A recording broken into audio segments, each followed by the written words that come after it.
بانگی ئازاری 26 ساڵ لەمەوە پێش ڕۆژێکی لەبیر نەکراوە لە هەستی خەڵکی کەلاردا. ئەو کات کە کورد تازە هەوای ئازادیان هەڵدەمژی لە ڕۆژی 25 سی ساڵی 1991 لە لای باشووری کەلارەوە ژمارەیەک تانک بە قافڵە هاتنە ناو شارۆچکەکەوە. چەکداری سەرتانکەکان چونکە جلی کوردیان لەبەردا بووە، خەڵکی وایان زانیوە پێشمەرگەن و بەگەرمی چوون بە پیریانەوە.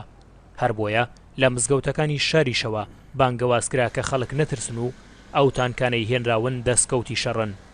زۆر ناخایەنی ڕاستی ڕووداوەکان بۆ خەڵک دەردەکەوێت کە ئەوانە هێزێکی مجاهیدینی خەڵقی ئێران بوون و ئەو کات هاوکاری ڕژێمی بەعز بوون. بەرای تانکەکانیان گەشتە دەروازەی سەرووی کەلار، ئەو کات خەڵک و پێشمەرگە سەنگەریان لێگرتن و ئاگری شەڕ هەڵای ساوە. چەند ڕۆژێک بوو خەڵک هەوای ئازادی هەڵەمژی لە ناکاو لە کتوپڕێکە کۆمەڵێک دەبابە بە عەلەمی ئەحزابی کوردیەوە خۆیان کرد بە ناو شارە و دەنگ و مکەبەرە بەڵاو بووە. نازانم لە چ شوێنێکەوە بوو، وتیان ئەوە دەبابەی خۆمان کەس نەترسێ، گوایە دەستکەوتی پێشمەرگەیە و بەرەو ناو شار هاتووەتەوە.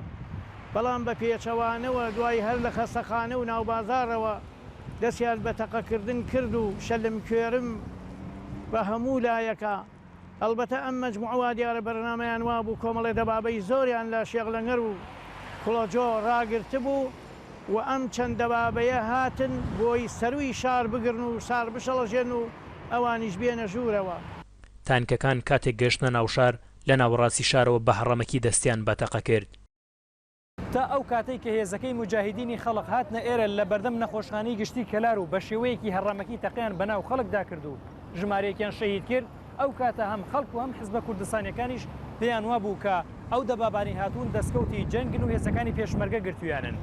بەڵام ئەو کاتێک کە ئەوان لێرە دەستیان بەتەقە کرد، ئەو کاتە تێگەیشتن کە هێزەکەی مجاهیدینی خەڵق ئەیانەوێ دەواازەی سەرەوەی کەلار بگرن و دەست بەسەر شارەکەدا بگرن. یەکێک لە شەهیدەکانی ئەو ڕۆژە پەژاری شاعیر بوو کە لەگەڵ چەند پزیشک و هاوڵاتیەک کەوتنە بەرگولەی چەکدارەکانی مجاهیدینی خەڵق و شەهید بوون. ئەو ڕۆژە مەجزرەیەکی زۆر ناخۆش لە کەرارە خوڵقا بەرامبەر بە نەخۆشخانەی گشتی کەلار، یەکێک لەوانەی کە من تا ئێستش هەر ئەکەوێتەوە بیرم زۆر ئازارمەدا. یەکێک لەوانە کە شەهید بوو شاعری گەرمیان کاک محەممەد حەسەن حەمید ناسراو بە محەممەد پەژار کەلاری ئەو ڕۆژە شەهید بوو. حتا هەندێک نووسین لە گیرفانەکەی بوو گولە بەر گیرفانەکەی کەوتبوو بە خوێنەوە بوون. من ئەوانە ئێستا هەمووی لای منە ئەوانە بە دەستخەتەکانی خۆی.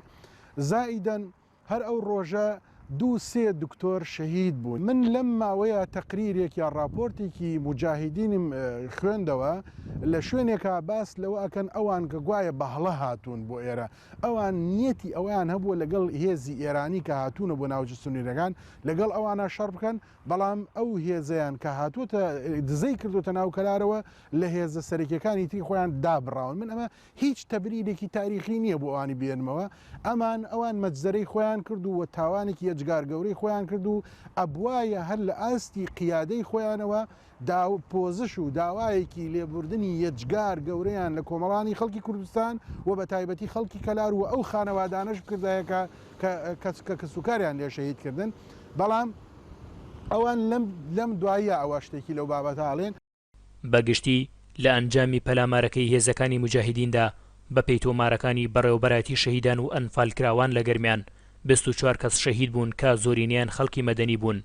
ئەوە جگە لە برینداربوون و کەم ئەندامبوونی ژمارەیەکی تر. هاوکات هێزەکەی مجاهیدینیش بە تانک و سەربازەوە بە تەواوی لە ناوچوون. گەرمیان حەمەیپور NRT کەلار.